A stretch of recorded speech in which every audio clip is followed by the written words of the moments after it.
Hi and welcome. Today I have a art tag design for you. I'm making two, one for me, one for a friend. So let's get started. I take a old book page and I'm using a stencil and some acrylic ink. And you can use whatever color you want. I just happen to have some sort of magenta color and I'm using that. And I'm taking just a makeup sponge and pouncing through a stencil. And as I get to the bottom of the stencil, I start mixing in a different color just to give a little difference in tonal values. You can't really tell it a whole lot, but I mean on the final piece, but so that's the pattern I'm making, so I'm doing it again.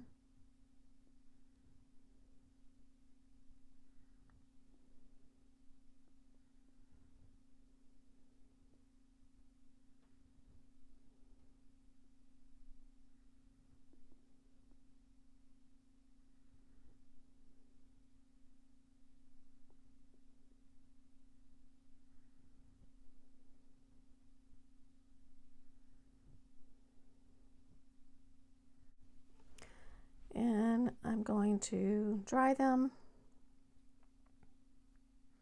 I don't put it on really thick so it doesn't take too long to dry.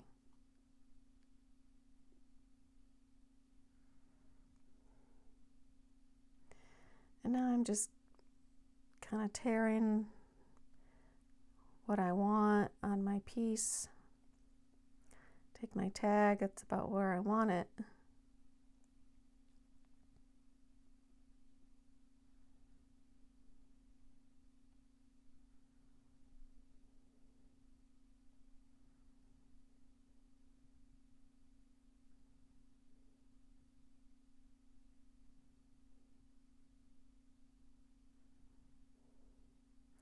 But before I affix that,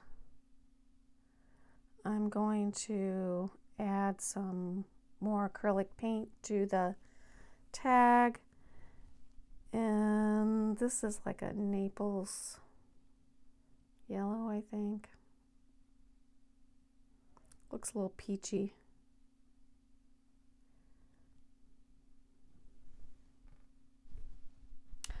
Oh, it's a Naples yellow red.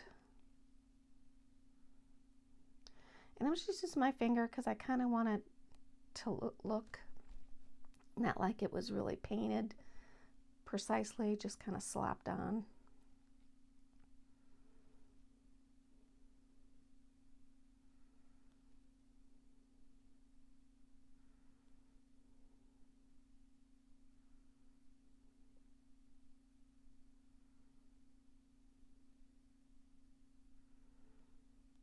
Ultimately, you really don't see a lot of this through the piece.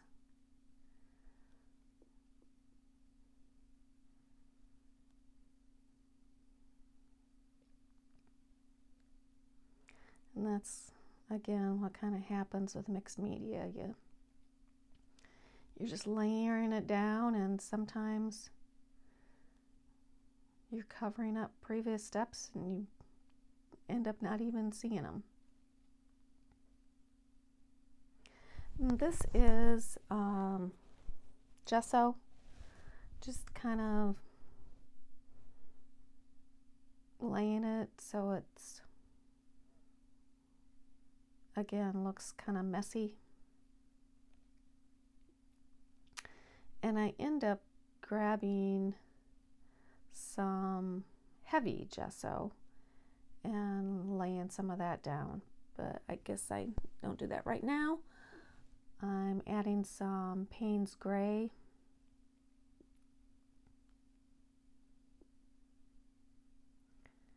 And I'm not real crazy about how it looks. And I think that's why I grabbed the heavy gesso.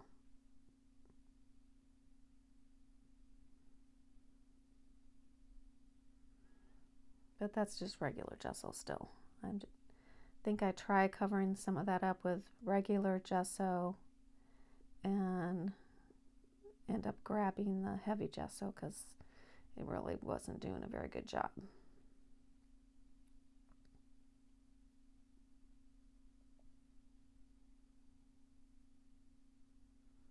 Yep, there's my heavy gesso.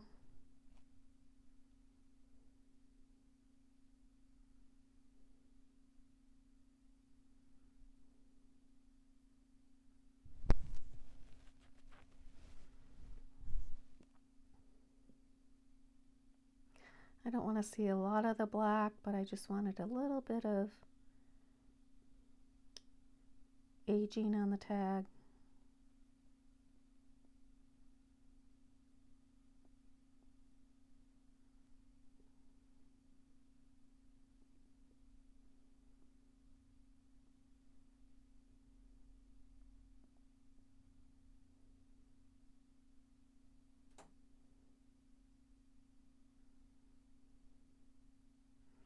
And I dry that. And since I kind of got rid of most of that Naples yellow red, I add some back in, and I do that with a silicone brush so it kind of skips and doesn't cover real well, which is exactly what I wanted. And I dry it again.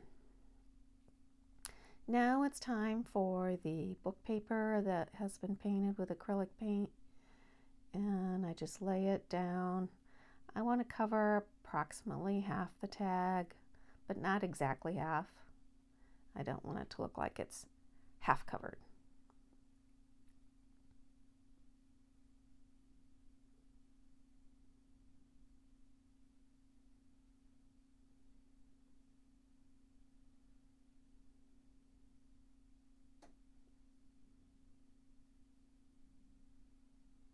And then I trim that to size.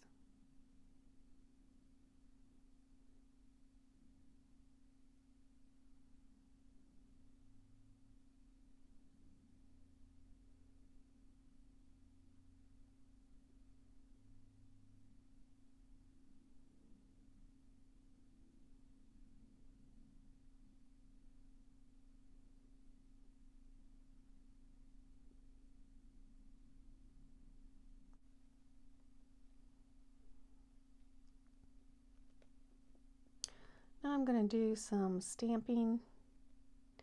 And I have a stamp that looks like a ticket, like to a concert or something, and it's from Rubber Dance, and so I just stamp it in a few places.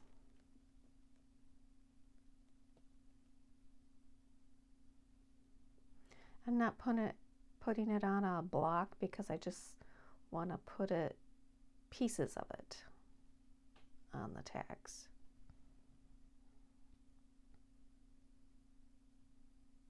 Again, most of that gets covered up, but you do see a little bit of it through at the end.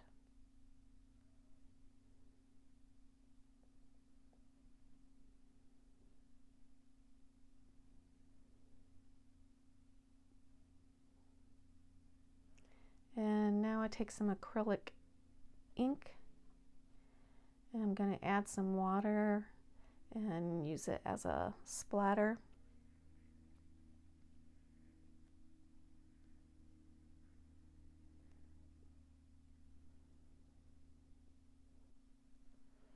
And so now I'm just using a brush and adding some of those splatters.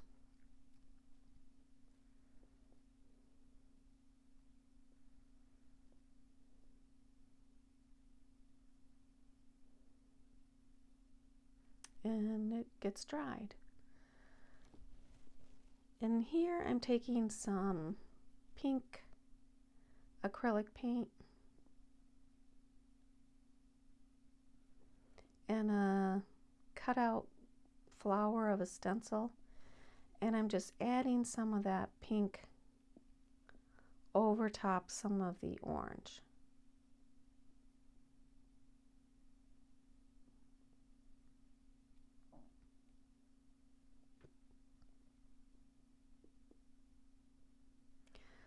You might think, why do you do all that when you're just going to cover it up anyways? I really don't know. I mean, I have a vague idea what I'm going to be doing, but until I actually get there and go through the process and think, oh, I need to add something here, I need to do something there, I don't have a final image in mind. I know what color scheme I want to use, but I don't have what I want the final product to look like exactly. I have it vaguely. I think that's the process I love, though, is just kind of going with it.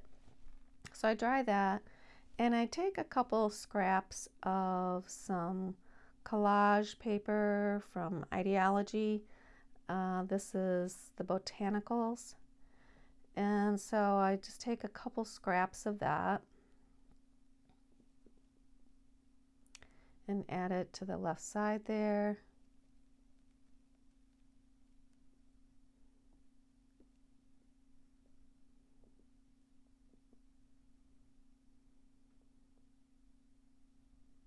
Trim that down.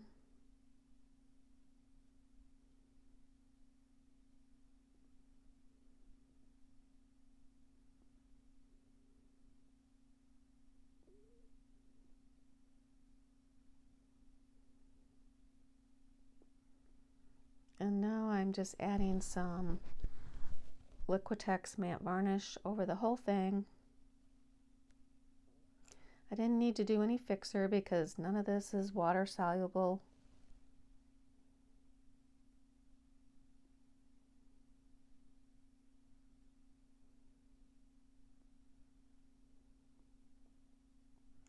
And give that a dry.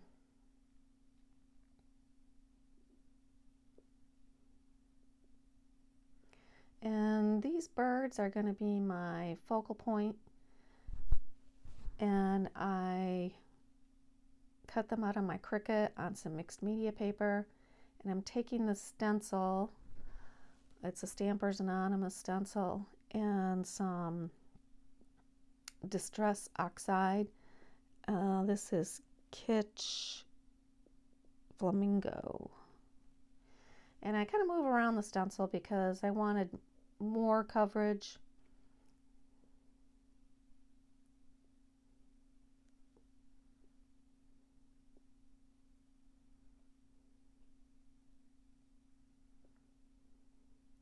And now I do the same thing with the second one.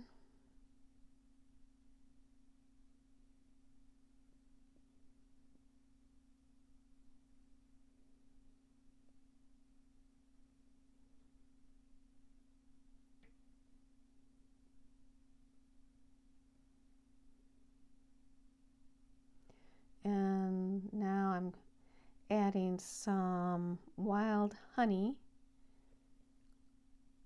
distress ink using the, it's like a leafy scroll.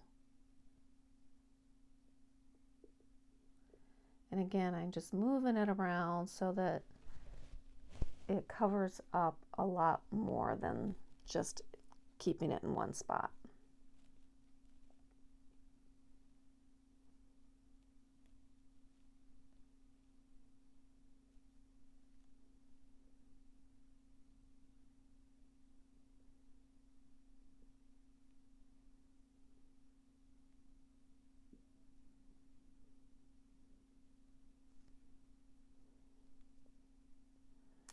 So I'm done with the bird mostly, but I think it needed a little, like a corsage or a pin or something.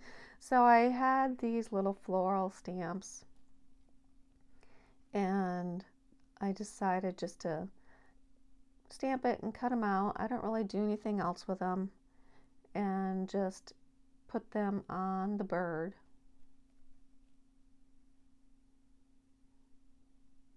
Kind of like it's wearing a pin or a corsage.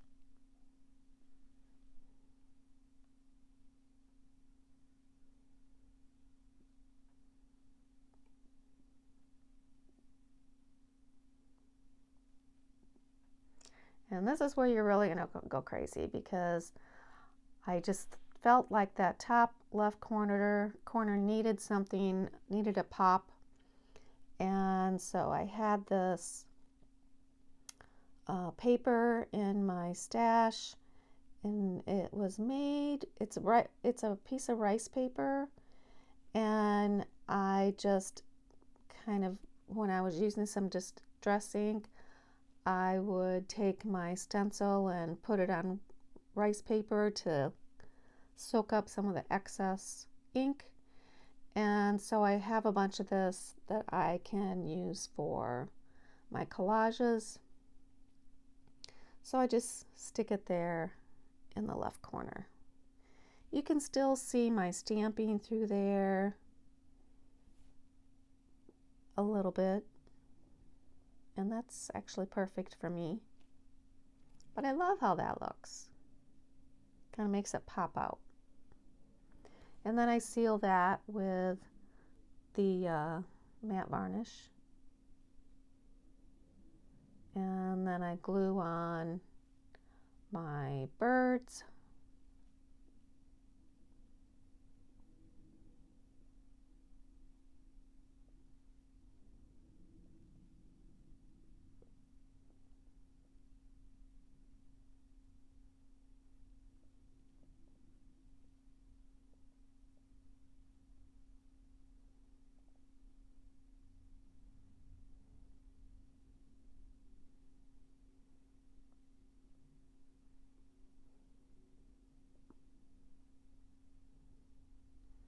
Give that a dry.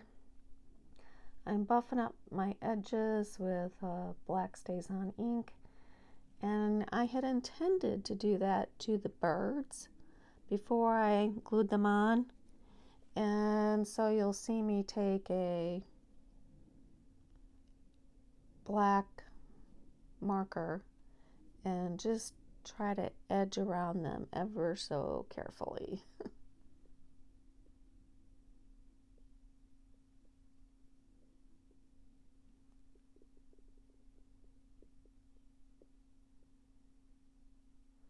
But I would suggest doing it ahead of time.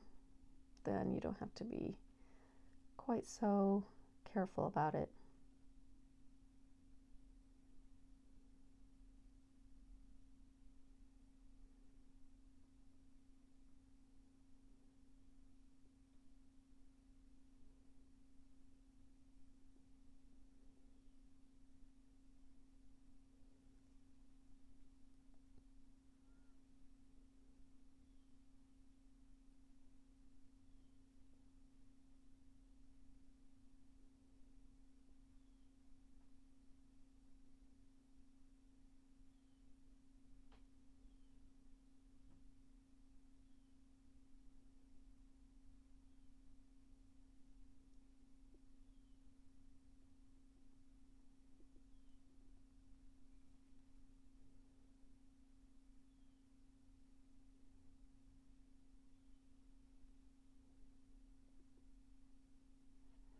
And that's it.